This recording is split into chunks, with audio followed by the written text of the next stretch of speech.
सर्व मुलींचं मनापासून स्वागत आहे। अर्थशास्त्र विभागामार्फत देखील तुमचं मनापासून स्वागत आहे। तर सर्वप्रथम मी माझी ओळख करून देते आणि नंतर तुमची ओळख आपोआप आपली होईलच। आपण वर्गामध्ये असतो समक्ष, तर आपण सर्वांचा परिचय वैयक्तिक करून घेतला असता। आता नेटचा पण थोडा प्रश्न आहे, त्यामुळं शॉर्टमध्ये मी माझी ओळख करून देते आणि त्याच्यानंतर आपण पुढं जाऊया। तर मुलींनो, मी डॉक्टर अनघा पाठक, कमला कॉलेजमध्ये 33 वर्षे अर्थशास्त्र विषय शिकवते। त्याच पद्धतीनं मी आपल्या कॉलेजमध्ये वसतिगृह समिती प्रमुख आहे। तुम्ही व्हिडिओ बघितला असेल। वसतिगृह समिती माझ्याकडे आहे, अँटी रॅगिंग समिती माझ्याकडे आहे आणि प्रवेश समिती माझ्याकडे आहे। त्यामुळे तुम्ही सगळ्यांनी मला पाहिलेलं असेलच। जेव्हा तुम्ही प्रवेशासाठी आला त्यावेळी सगळ्यांनी तुम्ही मला पाहिलं असेलच। त्यावेळी मी मास्क घातलेला होता, शील्ड घातलेलं होतं, त्यामुळे तुम्हाला आता मी जरा वेगळी दिसत असेन। तर अशा पद्धतीनं कमला कॉलेजमध्ये ज्या वेगवेगळ्या समित्या आहेत त्या समित्यावरती मी काम करते आणि त्याचा व्हिडिओ तुम्ही ऐकलेला आहे। आणि महत्त्वाची समिती माझ्याकडे आहे ती म्हणजे उपस्थिती समिती, अटेंडन्स समिती मुलींनो। तर तुमची उपस्थिती ही अत्यंत आवश्यक आहे। शासनाच्या नियमाप्रमाणे तुमची वर्षभरामध्ये 80% उपस्थिती ही आवश्यक आहे। आणि जर तुमची 80% उपस्थिती नसेल तर तुम्हाला परीक्षेचा फॉर्म भरता येत नाही। दुसरं, तुमच्या स्कॉलरशिप्स वगैरे असतात त्या कॅन्सल केल्या जातात। तुमची EBC सवलत ही रद्द केली जाते। तर तुम्ही वर्गामध्ये उपस्थित असणं आणि आता ऑनलाईन तुमची उपस्थिती देखील ही महत्त्वाची आहे। म्हणून मी तुम्हाला मगाशी म्हटलेलं होतं चॅटबॉक्समध्ये प्रेझेंटीसाठी PP असा मेसेज टाका। इथून पुढच्या लेक्चरला आपण तसंच करायचं आहे की तुम्ही आल्यानंतर गुड मॉर्निंग GM आणि त्याच्यानंतर PP असा मेसेज टाकायचा आहे, म्हणजे तुम्ही कॉलेजमध्ये ऑनलाईनला उपस्थित आहात हे सगळं आम्हाला कळतं। मुलींनो, हा एक आपला नवीनच प्रयोग आहे। आपला ऑनलाईन टीचिंगचा हा नवीनच प्रयोग आहे। वर्गामध्ये तुम्हाला शिक्षकांनी PPT वगैरे दाखवलं असेल, पण आता हे प्रत्यक्ष ऑनलाईन टीचिंग हा पहिलाच अनुभव आहे। तुम्हाला पण आहे मुलींनो आणि आम्हाला देखील अनुभव आहे नवीनच। तरी तुम्ही आता नवीन पिढीच्या मुली आहात, त्यामुळे तुम्हाला मोबाईल, लॅपटॉप सहजतेनं हाताळता येतात आणि फारसं काही तुम्हाला सांगावं लागत नाही। पण आम्ही देखील थोडीफार माहिती त्याची करून घेतलेली आहे आणि पोटापुरतं ज्ञान त्याचं आम्ही घेतलेलं आहे। जेवढं आवश्यक ज्ञान आहे टेक्नॉलॉजीचं तेवढं आम्ही घेतलेलं आहे। काय झालं, आवाज येत नाही? आता येतो का बघा? आवाज येतो का? हे बघा, आवाज येतो का चॅटबॉक्सला? हां, ओके। तर काही मुलींनो नेटचा प्रॉब्लेम असतो। ठीक आहे, कळालं मला, कळालं। हां, आवाज येतो आहे। तर अशा पद्धतीनं आपल्याला हे सगळं ऑनलाईन टीचिंग करायचं आहे। तर मी तुम्हाला सांगत होते की मी आपल्या कमला कॉलेजमध्ये गेली 33 वर्ष अर्थशास्त्र विषय शिकवते। त्याच पद्धतीनं मी अर्थशास्त्राची 4 पुस्तकं लिहिलेली आहेत, स्वतः 4 पुस्तकं लिहिलेली आहेत, जी पुढं तुम्हाला SYला उपयोगी पडतील। SY BA BCOMसाठी मी ती पुस्तकं लिहिलेली आहेत। त्याच पद्धतीनं माझ्या मार्गदर्शनाखाली 8 विद्यार्थी हे PhD झालेले आहेत आणि वेगवेगळ्या मासिकामध्ये, जर्नलमध्ये माझे 40हून लेख प्रकाशित झालेले आहेत। जास्त माहिती मी तुम्हाला सांगत नाही की आपोआप तुम्हाला नंतर कळत जाईल। तर मुलींनो, आपण आता अर्थशास्त्राचा पहिला तास आज जॉईन करतो। तर सर्वांचं पुन्हा एकदा मनापासून कमला कॉलेजच्या सिनियर कॉलेजमध्ये आणि कमला कॉलेजच्या अर्थशास्त्र विभागामार्फत मी तुमचं मनापासून स्वागत करते। मुलींनो, विषय तुम्ही कसे घेतलेले आहेत हे तुम्हाला माहिती असायला पाहिजे। आता विषय कसे असतात पहिल्यांदा आवश्यक विषय असतात आणि नंतर ऑप्शनल विषय असतात. तर आवश्यक विषय कोणते आहेत? इंग्रजी हा आवश्यक असतो सर्वांच्यासाठी. त्याच्यानंतर STD, मराठी, हिंदी यापैकी एक विषय तुम्हाला निवडायचा असतो. आणि त्या पद्धतीनं त्या विषयाच्या व्हॉट्सअप ग्रुपवर तुम्ही जॉईन व्हा. आणि ज्या मुलींना माहिती नसेल, आपले विषय कुठले लक्षात नसतील, तर त्यांनी कॉलेजवर यायचं आहे आणि आम्ही तुमच्या सगळ्या नोंदी ठेवलेल्या आहेत. कुठल्या विद्यार्थिनीनं कुठला विषय घेतला तिथं आम्ही नोंदवत होतो माहिती आहे का? जेव्हा तुम्ही फॉर्मवर सही घ्यायला येत होता आमच्याकडं, त्यावेळी आम्ही ते विषय तुमचे लिहित होतो आणि त्या नोंदी ठेवलेल्या आहेत. तर ज्या विद्यार्थिनींना आपले विषय आठवत नसतील, तर त्या विद्यार्थिनींनी कॉलेजवर यायचं आणि आपले विषय माहिती करून घ्यायचे. अजूनही मुलींनो फार काय लेक्चर सुरू झालेले नाही आहेत, त्यामुळे असं काही फार मोठं नुकसान तुमचं झालेलं नाही आहे. तर ज्यांना माहिती नाही त्यांनी कॉलेजवर या आणि ते विषय माहिती करून घ्या. तर पहिला झाला आपला कंपल्सरी इंग्लिशचा. त्याच्यानंतर 3 ऑप्शनल विषय STD, मराठी, हिंदी यापैकी एक घ्यायचा असतो. तुमचा STD असेल तर STDच्या ग्रुपला जॉईन व्हायचं आहे, गस्ते सर आहेत. तुमचा कंपल्सरी मराठी असेल तर SB पाटील सरांच्या ग्रुपला जॉईन व्हायचं आहे. आणि तुमचा हिंदी असेल तर हिंदीचा ग्रुप अजूनही सुरू करायचा आहे मुलींनी, त्यांच्या नेमणुका व्हायच्या आहेत. त्याच्यानंतर ऑप्शनल विषय कोणते असतात? तर ऑप्शनल विषय असतात पहिल्यांदा इंग्रजी किंवा हिंदी यापैकी एक विषय तुम्हाला निवडायचा होता. त्याच्यानंतर दुसरं होतं समाजशास्त्र आणि मानसशास्त्र यापैकी एक विषय निवडायचा होता. आणि त्याच्यानंतर तिसरा ऑप्शन होता गृहशास्त्र आणि इतिहास यापैकी एक ऑप्शन निवडायचा होता. आणि त्याच्यानंतर चौथा होता अर्थशास्त्र आणि मराठी यापैकी एक विषय तुम्हाला निवडायचा होता. तर त्या पद्धतीनं तुम्ही ऑप्शनल विषय इकॉनॉमिक्स हा घेतलेला आहे. आता हे जे 4 विषय तुम्ही ऑप्शनल विषय घेतलेले असतात, ऐच्छिक विषय असतात मुलींनो, हे जे 4 विषय असतात ना, त्या विषयापैकी 2 विषय तुम्ही SYला घ्यायचे असतात. BA भाग 2ला आत्ताच समजून घ्या मुलींनो, BA भाग 2ला त्यातले 2 विषय घ्यायचे असतात. आणि मग TY BAला जेव्हा जाल त्यावेळी तुम्ही SYला जे 2 विषय निवडलेले असतात त्यापैकी एक विषय TYला निवडायचा असतो. तर आत्ता जे तुम्ही 4 विषय घेतलेले आहेत, तर या 4 विषयापैकीच तुम्हाला SYला 2 विषय घ्यायचे असतात. आणि SYला घेतलेल्या 2 विषयापैकी एक विषय TYला तुम्हाला घ्यायचा असतो. तर अशा पद्धतीनं ही विषय निवड तुम्हाला करायची असते. तर आता तुम्ही विषय घेतलेला आहे अर्थशास्त्र. अर्थशास्त्राला दुसरा पर्याय काय होता? मराठी होता. तर अर्थशास्त्र तुम्ही विषय घेतलेला आहे मुलींनो, खूप चांगलं काम केलेलं आहे. छान विषयाची निवड तुम्ही केलेली आहे मुलींनो. अर्थ आहे तर जीवनाला अर्थ आहे. मनी मनी लक्षात ठेवा. पैसा हा अत्यंत आवश्यक असतो. जसं अन्न, हवा, पाणी आवश्यक असतं, तसं पैसा हा अत्यंत महत्त्वाचा असतो. बघा, आपल्याला हवा फक्त फुकट मिळते, अन्न काय फुकट मिळत नाही, पाणी पण पाणीपट्टी भरावी लागते, कपडे पण काय फुकट मिळत नाहीत, घर पण काय फुकट मिळत नाही. ह्या सगळ्या वस्तू आपल्याला खरेदी कराव्या लागतात. जीवनावश्यक वस्तू आपल्याला खरेदी कराव्या लागतात. आता मी माझी साडी स्वतः विणली आहे का? नाही, मी ती विकत घेतली आहे. विकत कशी घेतली? पैसे देऊन मी ती विकत घेतलेली आहे. आता मी घरातून तुम्हाला ऑनलाईन टीचिंग करते. आता घर मी स्वतः बांधलं आहे का? नाही, तर मी ते घर विकत घेतलेलं आहे. आता तुम्हाला मी ऑनलाईन टीचिंग करते, मोबाईलद्वारे ऑनलाईन टीचिंग करते, तर मोबाईल मी विकत घेतलेला आहे.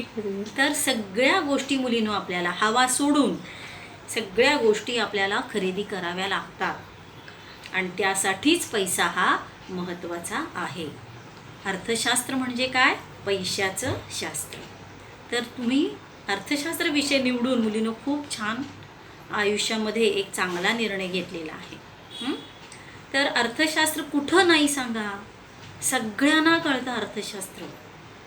जे शिकलेले आहेत आणि जे शिकलेले नाहीत त्यांना सगळ्यांना अर्थशास्त्र.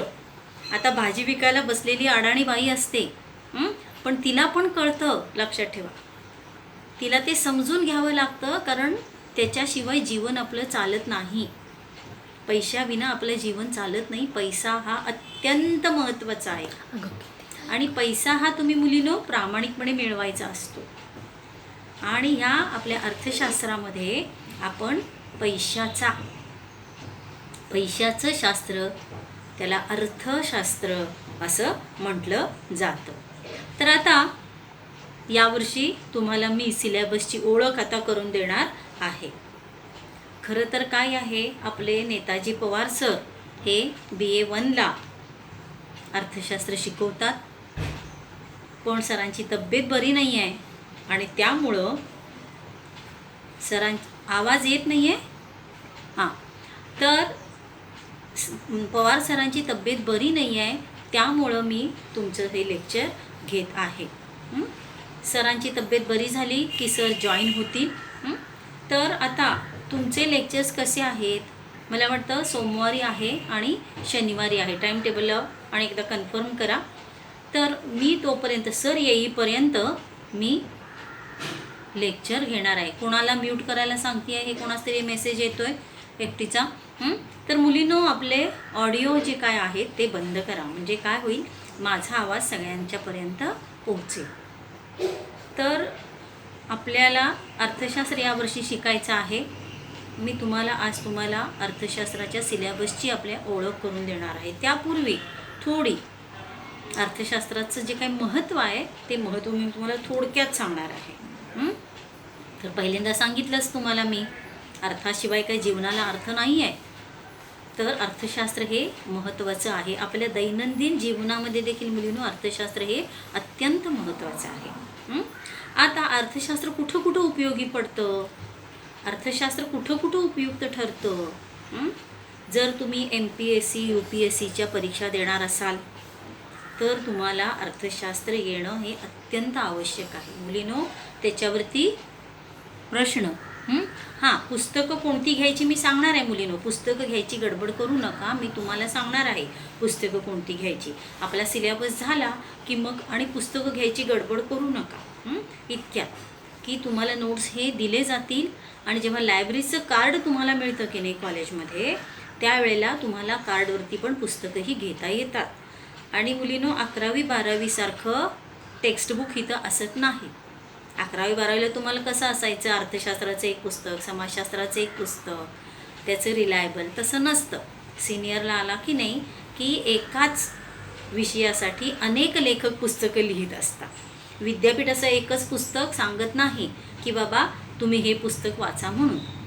तर आपल्याला ज्या लेखकाचं आवडतं, आपल्याला ज्या लेखकाचं समजतं, ती पुस्तकं आपण वाचायची असतात. आणि त्या ठिकाणी आम्ही वर्गामध्ये तुम्हाला सांगतो मुलींनो, कोणत्या लेखकाची पुस्तकंही तुम्ही वाचावी. आणि लायब्ररीमध्ये सुद्धा आपल्या भरपूर ग्रंथसंपदा उपलब्ध आहे. तुम्ही लायब्ररीमध्ये सुद्धा पुस्तकं घेऊ शकता. जेव्हा आपण प्रत्यक्ष भेटू त्यावेळी आपल्याला लायब्ररीतले पुस्तकं मी तुम्हाला दाखवून देईन. पण आता सध्या आपण एकटीनं मला मध्ये प्रश्न विचारला, मॅडम पुस्तकं सांगा, म्हणून मी जरा ही माहिती सांगितली. तर अर्थशास्त्र कुठं कुठं वापरलं जातं, आपल्या जीवनात तर आवश्यक आहे. दुसरं, UPSC MPSCच्या कॉम्पिटिटिव्ह एक्झाम्स असतात, त्या एक्झाममध्ये सुद्धा अर्थशास्त्रावरती एक सेक्शन असतो, त्याच्यावरती प्रश्न विचारले जातात. आणि त्याच्यामध्ये ठीक आहे, 11ला लेक्चर होणार आहे ना, ठीक आहे, मी 11ला थांबवते मुलींनो. मेसेज मला आलेला आहे, 11ला मी तुमचं लेक्चर थांबवते, आपण परत नंतर सोमवारी वगैरे लेक्चर घेऊ. तर आपल्या जीवनामध्ये MPSCच्या परीक्षामध्ये, UPSCच्या परीक्षामध्ये, त्याच्यानंतर बँकिंगच्या एक्झाममध्ये तुम्हाला आंतरराष्ट्रीय अर्थशास्त्र म्हणून एक अर्थशास्त्राची शाखा आहे, त्याचे कोर्सेस असतात, बँकिंगचे कोर्सेस असतात, बँकिंगच्या एक्झाम असतात. कुठं अर्थशास्त्र नाही एवढं सांगा मुलींनो, सगळीकडं अर्थशास्त्र हे आहे. तर आपला विषय हा अत्यंत उपयुक्त आहे आणि विषय अतिशय सोपा करून सांगण्याची आमची तिघांचीही पद्धत आहे. मुडेकर मॅडम आहेत आपल्या प्राचार्या, त्या पण अर्थशास्त्राच्याच आहेत. त्याच्यानंतर मी डॉक्टर अनघा पाठक आणि त्याच्यानंतर पवार सर, आम्ही तिघंही अर्थशास्त्र विषय शिकवतो. आणि आमच्या डिपार्टमेंटची ख्याती अशी आहे की आमच्या डिपार्टमेंटला मुली नेहमी मोठ्या संख्येनं हजर असतात. मोठ्या संख्येनं मुली एकदा आमच्या अर्थशास्त्र विभागात आल्या की त्या अर्थशास्त्र सोडत नाहीत. लक्षात ठेवा की आम्ही जास्तीत जास्त प्रामाणिक प्रयत्न करतो तिघंही की तुम्हाला अत्यंत सोप्या भाषेमध्ये अर्थशास्त्र कसं समजेल आणि ते कसं उपयुक्त आहे या पद्धतीनं जास्तीत जास्त तुम्हाला समजवण्याचा आम्ही प्रयत्न करतो. तिघांनाही मोठा अनुभव आहे, 30 वर्षेपेक्षा जास्त अनुभव आम्हाला तिघांना आहे आणि त्यामुळं तुम्हाला विषय समजवून देण्याचा आम्ही चांगला प्रयत्न करत असतो. तर आता आपण आपल्या सिलेबसकडे येऊया की काय बरं आपल्याला अभ्यासायचं आहे यावर्षी या सेमिस्टरमध्ये. आता मुलींनो तुमची वार्षिक परीक्षा असत नाही, आता तुम्ही सिनियरला आलेला आहात. तुमची 11वी 12वीला कशी असायची, 6माहीची परीक्षा असायची, 9माहीची परीक्षा असायची आणि वार्षिक परीक्षा असायची. आता तसं नसतं, आता सेमिस्टर वाईज एक्झाम असतात. इकॉनॉमिक्स आवडीचा विषय आहे, कराडे गुड, तरी हे डिपार्टमेंटला आलीस, छान केलंस. तर आता कसं असतं मुलींनो, सेमिस्टर वाईज एक्झाम असतात. म्हणजे जशा तुमच्या 6माही परीक्षा असत होत्या की नाही, तर पहिल्या सेमिस्टरला 4 प्रकरणं असतात. मग परीक्षा झाली की ते सगळं पुस्तक बाजूला आणि दुसऱ्या सेमिस्टरला 4 प्रकरणं असतात. अशा पद्धतीनं तुम्ही या FYला सेमिस्टर 1 आणि सेमिस्टर 2 अशा पद्धतीनं तुम्हाला 2 परीक्षा ह्या द्यायच्या आहेत. आणि कसं काय परीक्षा घेतली जाते ते कळेल हळूहळू आपल्याला, जसं जसं कोरोनाचा प्रादुर्भाव कमी होईल आणि मग विद्यापीठाकडनं आपल्याला डिसिजन्स येतील की कशा पद्धतीनं परीक्षा या घ्यायच्या आहेत. तर सेमिस्टर 1साठी आपल्याला अभ्यासायचं आहे. आपल्या पेपरचं नाव आहे भारतीय अर्थव्यवस्था, हे आपल्या पेपरचं नाव आहे, भारतीय अर्थव्यवस्था. तर आता नावावरनं जायचं, याच्यामध्ये काय शिकणार आहोत मुलींनो. नेहमी टॉपिकची नावं कशी ठेवलेली असतात, त्या टॉपिकमध्ये काय आहे हे विचारात घेऊन नावं ठेवलेली असतात. आता तुमच्या पालकांनी तुमची नावं कशी ठेवली, माझी मुलगी अशी व्हावी हे गृहीत धरून त्यांनी तुमची नावं ठेवलेली आहेत. तर कसं आहे, सुनैना म्हणजे जिचे डोळे चांगले, सुमती जिची बुद्धी चांगली तशा पद्धतीनं, सुनीती जिची नीती चांगली तशा पद्धतीनं, मीनाक्षी जिचे डोळे मीनासारखे आहेत असे सुकेशनी वगैरे. पण सिलेबसचं तसं नसतं. सिलेबसमध्ये काय आहे हे आधी विचारात घेतलं जातं आणि मग सिलेबसला नाव हे दिलं जातं. तसं आपल्या पेपरचं नाव काय आहे, भारतीय अर्थव्यवस्था आपल्या पेपरचं नाव आहे. इंडियन इकॉनॉमी म्हणजे भारताची अर्थव्यवस्था आपण ह्यावर्षी अभ्यासणार आहोत. मुलींनो काही घटकांचा अभ्यास तुम्ही 11वी 12वीला पण केला असेल 11वी 12वीला, पण त्यावेळचा अभ्यास कसा असतो, तो वरकरणी असतो. लक्षात ठेवा, वरकरणी असतो. जसं तुम्ही वरच्या वर्गात जाल ना तसं तो अभ्यास काय होत जातो, सखोल होत जातो. म्हणजे जसं आहे की आपण स्विमिंग टँकच्या बाजूला उभं राहून स्विमिंग टँकमध्ये किती पाणी आहे बाबा, आपण हे असं वरनं बघतो. तसं हे 11वी 12वीला. नंतर मग FYला गेले की हळूच एक पायरी उतरायची, वरती गेला की आणि एक पायरी उतरायची.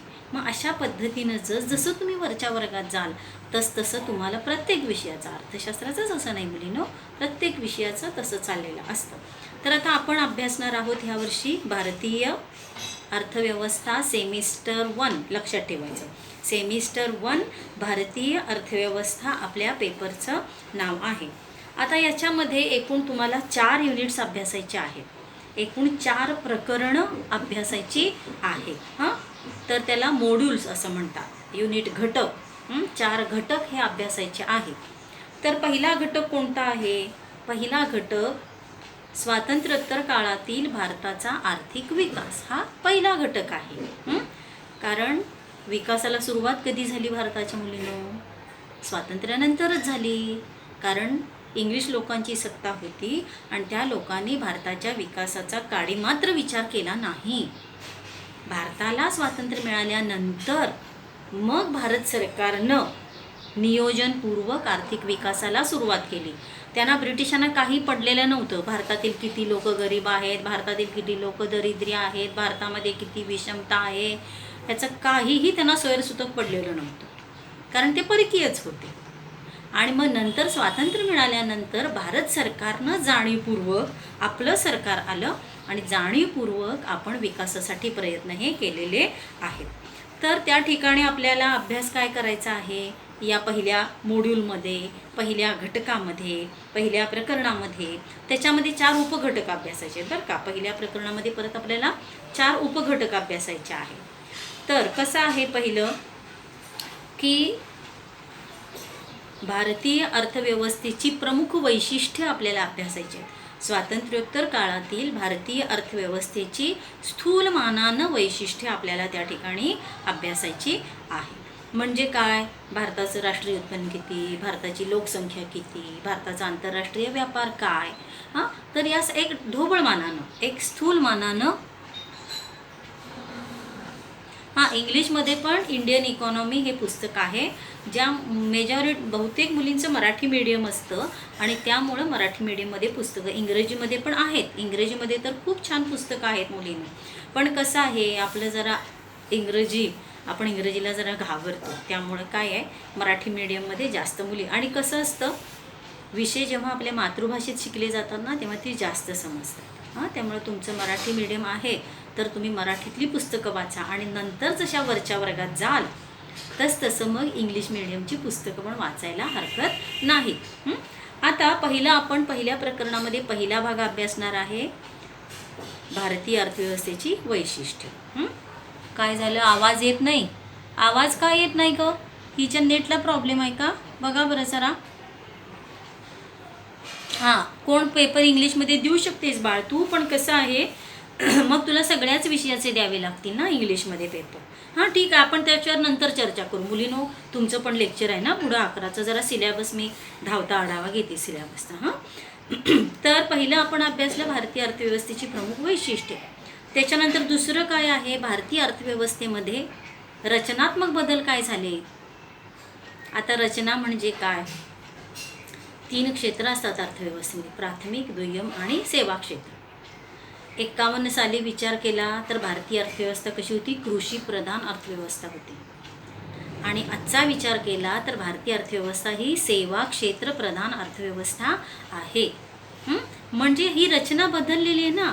आधी बहुतांश लोक हे कृषीवर अवलंबून असत होते, आता मोठ्या संख्येने लोक हे सेवा क्षेत्रामध्ये गुंतलेले आपल्याला दिसून येतात. त्याच्यानंतर भारतीय अर्थव्यवस्थेमध्ये सर्वसमावेशक विकास झालेला आहे का, सर्व म्हणजे सर्वांचा. आता मोदी म्हणतात की नाही, सबका साथ सबका विकास. सर्वांचा विकास झाला आहे का काही लोकांचा विकास राहिलेला आहे. साधं उदाहरण घ्या, स्त्री आणि पुरुष.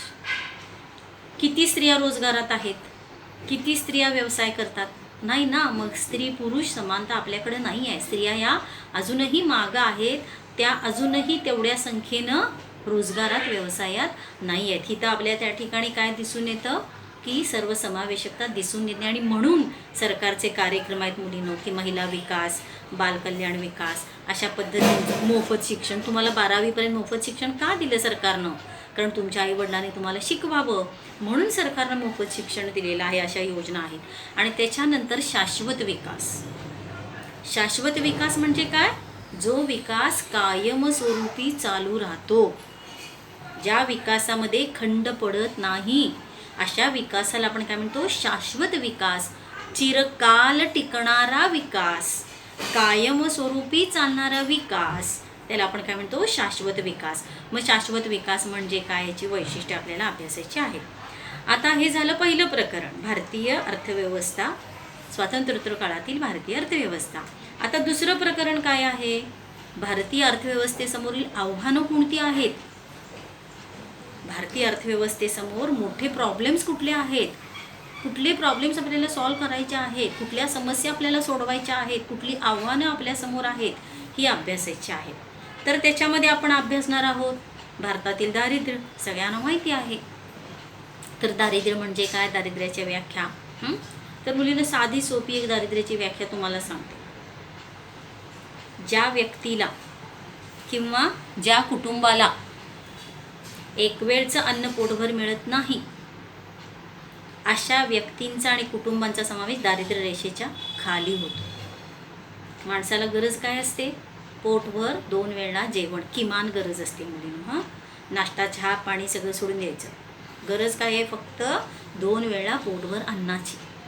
पण ज्या व्यक्तीला आणि ज्या कुटुंबाला एक वेळचं पण अन्न मिळत नाही, तर अशा व्यक्तीला आपण गरीब आहे असं म्हणतो, दरिद्री आहे असं म्हणतो. म्हणजे ज्या व्यक्तीला चांगलं खायला मिळत नाही, चांगलं शिकायला मिळत नाही, चांगला निवारा मिळत नाही, चांगल्या आरोग्य सुविधा मिळत नाहीत, अशा सर्व व्यक्तींचा समावेश दरिद्री लोकांच्यामध्ये होतो. नंतर मी डिटेलमध्ये तुम्हाला शिकवीन पुढं. त्याच्यानंतर पुढं आपल्याला अभ्यासाचं का बरं मग दारिद्र्य आहे? भारतामध्ये दारिद्र्य का आहे? मुलींनो, जगातील एकूण दरिद्री लोकांच्या पैकी भारतामध्ये 30% लोक दरिद्री भारतात फक्त आढळतात. जगात 100 लोक दरिद्री असतील ना, जगात असंख्य देश आहेत, त्या सगळ्या देशामध्ये जर 100 लोक गरीब असतील ना, तर 30 लोक फक्त भारतातच आहेत. लक्षात आलं? म्हणजे दारिद्र्याची तीव्रता ही भारतामध्ये जास्त आहे. मग या ठिकाणी आपल्याला अभ्यासाचं का बरं दारिद्र्य आहे, दारिद्र्याची कारणं काय आहेत आणि हे दारिद्र्य दूर करण्याचे उपाय काय आहेत. पुढचा भाग आपल्याला अभ्यास करायचा बेकारी. सगळ्यांना माहिती आहे बेकारी म्हणजे काय? जी व्यक्ती कामाच्या शोधात आहे पण तिला काम मिळत नाही, तिला आपण काय म्हणतो? ती बेकार आहे, बेरोजगार आहे.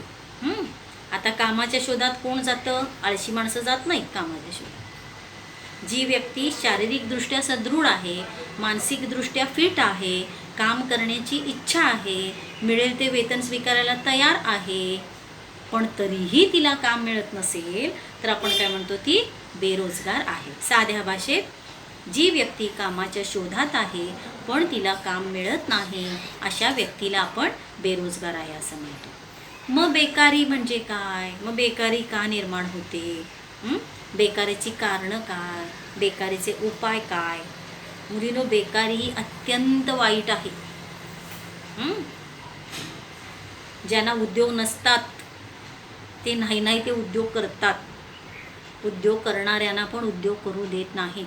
बेकारी ही अत्यंत आर्थिकदृष्ट्या, सामाजिकदृष्ट्या, राजकीयदृष्ट्या, नैतिकदृष्ट्या ती वाईट आहे.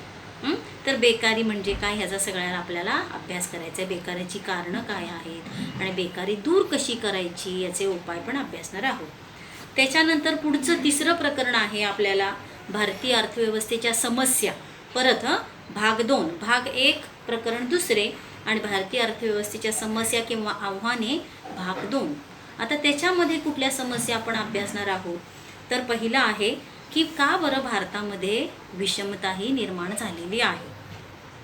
का बरं मुठभर लोक श्रीमंत आहेत आणि जास्त संख्येने लोक गरीब आहेत? अशी आर्थिक विषमता का आहे? सामाजिक विषमता का आहे? तर याचा अभ्यास आपल्याला या प्रकरणामध्ये करायचा आहे. त्याची कारणं काय आहेत आणि ही विषमता दूर करण्यासाठी उपाययोजना काय आहे? त्याच्यानंतर परत आपल्याला या ठिकाणी अभ्यास करायचा आहे की भारतामध्ये प्रादेशिक विषमता आहे. महाराष्ट्र विकसित आहे, पंजाब विकसित आहे, आसाम मागासलेला आहे, बिहार मागासलेला आहे. आपण सगळे भारताचाच हिस्सा आहोत, पण काही प्रदेशाने झपाट्याने विकास केला आहे आणि काही प्रदेश हे मागासलेले. मग असं का आहे? प्रादेशिक विषमता का आहे? त्याचा अभ्यास आपल्याला करायचा आहे. आणि त्याच्यानंतर या प्रकरणामध्ये शेवटी आपल्याला अभ्यास करायचा आहे की आंतरराष्ट्रीय तुलना. आंतरराष्ट्रीय तुलना म्हणजे जगातील देशांची तुलना आपल्याला करायची आहे. कशा कशा बाबतीमध्ये? राष्ट्रीय उत्पन्न किती, दरडोई उत्पन्न किती. आता हे बघा, आंतरराष्ट्रीय तुलना करायची म्हणजे काय? एका बाजूला देश लिहायचे आणि दुसऱ्या बाजूला आकडेवारी लिहायची. भारताचं राष्ट्रीय उत्पन्न एवढं, अमेरिकेचं एवढं, रशियाचं एवढं, जपानचं एवढं, चीनचं एवढं, ऑस्ट्रेलियाचं एवढं. मग तुम्हाला कळतं कोण पुढं आहे आणि कोण मागं आहे. तशा पद्धतीनं, त्याच पद्धतीनं आपण अभ्यास करतो की दरडोई उत्पन्न. पुन्हा टेबल काढायचं भारत, अमेरिका, भारताचं दरडोई उत्पन्न अमेरिकेचं एवढं, रशियाचं एवढं, जपानचं एवढं वगैरे. म्हणजे आपण त्या ठिकाणी तुलनात्मक अभ्यास करायचा आहे की कोणत्या देशाचं राष्ट्रीय उत्पन्न जास्त आहे, कोणत्या देशाचं राष्ट्रीय उत्पन्न कमी आहे. त्याच्यानंतर शेवटचं चौथं प्रकरण आपलं आवडतं प्रकरण आहे, सगळ्यांना आवडतं, लक्षात ठेवा, लोकसंख्या. आपण 11वी पासून लोकसंख्या अभ्यासतो. तर भारतीय लोकसंख्येचा अभ्यास आपल्याला या ठिकाणी करायचा आहे. तर यात काय काय अभ्यासणार तुम्ही? भारतीय लोकसंख्येचा आकारमान, म्हणजे भारतीय लोकसंख्या 51ला किती होती आणि आज किती आहे, आकारमानात काय बदल झालेला आहे. त्याच्यानंतर का बरं भारताची लोकसंख्या वाढायला लागलेली आहे, भारताचीच लोकसंख्या वाढायला लागलेली आहे. मग भारतीय लोकसंख्या का बरं वाढत आहे, लोकसंख्या वाढीची कारणं सिंपल, लक्ष ठेवा. आपल्याला तर ही कारणं सगळ्यांना माहिती असतात आणि तुम्ही वारंवार ती शिकलेले आहात आणि त्यामुळं छान सोपं प्रकरण आहे, आपल्या आवडीचं प्रकरण आहे. त्याच्यामध्ये आपल्याला वेगळं काही आणि परत जास्त अवघड शिकायचं नाही आहे. त्याच्यानंतर पुढचा भाग आपल्याला अभ्यासायचा आहे की भारतीय लोकसंख्येची वैशिष्ट्य. मुलींनो, आधी आपण असं म्हणत होतो की भारताची लोकसंख्या भारभूत आहे, भारभूत आहे. पण मुलींनो, आता ही भारताची लोकसंख्या भारभूत नाही, तर त्याला मानवी लाभांश म्हणतात. तो एक आपला प्लस पॉईंट झालेला आहे मुलींनो, तो एक आपला चांगला पॉईंट झालेला आहे. ह्या जागतिकीकरणाच्या युगामध्ये सगळ्या परदेशी कंपन्या भारतात यायला का इच्छुक आहेत? कारण भारतामध्ये लोकसंख्या जास्त असल्यामुळं, वस्तूची मागणी जास्त असल्यामुळं बाजारपेठ मोठी उपलब्ध आहे. भारत हा तरुणांचा देश आहे आणि त्यामुळं सगळ्या कंपन्या भारतामध्ये यायला इच्छुक आहेत, कारण त्यांना श्रमिक पण मिळणार आहेत आणि त्यांना ग्राहक पण मिळणार आहेत. म्हणजे त्या ठिकाणी आपल्याला सांगता येईल की आजची भारताची लोकसंख्या ही भारभूत म्हणत नाही, तर ती मानवी लाभांश असं म्हटलं जातं. मग भारतीय लोकसंख्येची वैशिष्ट्ये आपल्याला त्या ठिकाणी अभ्यासायची आहेत. त्याच्यानंतर आपल्याला अभ्यासायचं की या भारतीय लोकसंख्येचा आर्थिक विकासावरती काय परिणाम होतो, हा अभ्यास आपल्याला त्या ठिकाणी करायचा आहे. आणि शेवटचा भाग आपल्याला अभ्यासायचा आहे की भारतातील लोकसंख्याविषयक जे काही धोरण आहे, 2000 साली शासनाने जाहीर केलेलं जे धोरण आहे, ते धोरण आपल्याला त्या ठिकाणी अभ्यासायचं आहे. तर अशा पद्धतीनं आपल्याला एकूण 4 प्रकरणं अभ्यासायची आहेत. पहिलं आहे स्वातंत्र्योत्तर काळातील भारताचा आर्थिक विकास, त्याच्यानंतर भारतीय अर्थव्यवस्थेच्या समस्या किंवा आव्हानं भाग 1, त्याच्यानंतर भारतीय अर्थव्यवस्थेसमोरील आव्हाने भाग 2 आणि शेवटचं भारतीय लोकसंख्या. तर असा सोपा सुटसुटीत आपला सिलेबस आहे. त्यामुळं सर्वांनी एक काम करायचं, एक वही घालायची आपली आणि त्या वहीमध्ये पहिल्या पानावरती तुमचं नाव वगैरे काय असेल नेहमीप्रमाणे छान लिहा. त्याच्यानंतर मी तुम्हाला सिलेबस पाठवून देते आज आणि व्हॉट्सअप करते सिलेबस. तर सिलेबस सर्वांनी लिहून काढायचा आहे आणि त्याच्यानंतर मला वाटतं सोमवारी आपलं लेक्चर असेल, तर सोमवारी मी लेक्चर तुमचं घेईन. आधी तुम्हाला लिंकही पाठवली जाईल. तर ठीक आहे, तुम्ही इंग्लिशच्या लेक्चरला जॉईन व्हा. चला, बाय. ओके, पुढच्या लेक्चरला भेटूया. Good day, bye.